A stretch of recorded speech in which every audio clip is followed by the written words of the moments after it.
ఎందుకనగా దేవుని వాక్యము సజీవమై బలము గలదే, రెండంచుల ఎటువంటి ఖడ్గము కంటెను వాడిగా ఉండి ప్రాణాత్మలను కీళ్లను మూలుగను విభజించినంత మట్టుకు దూరుచు హృదయం యొక్క తలంపులను ఆలోచనలు శోధించున్నది. If you feed your children with the word of God, they will be fine.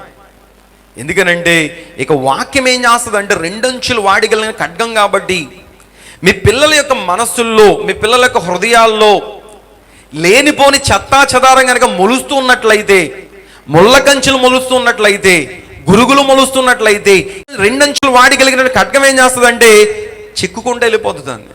అది పెరగనివ్వదు. మీ పిల్లల యొక్క హృదయాలలో మీరు దేవుని యొక్క వాక్యాన్ని నాటినట్లయితే ఈ వాక్యం ఏం చేస్తుంది, మీ పిల్లల యొక్క హృదయాలలో పాపము మొలవకుండా, ఒకవేళ మొలిచిన అది ఏమాత్రం కూడా పెరగకుండా ఇది ఏం చేస్తుందంటే కట్ చేసుకుంటూ వెళ్ళిపోద్ది.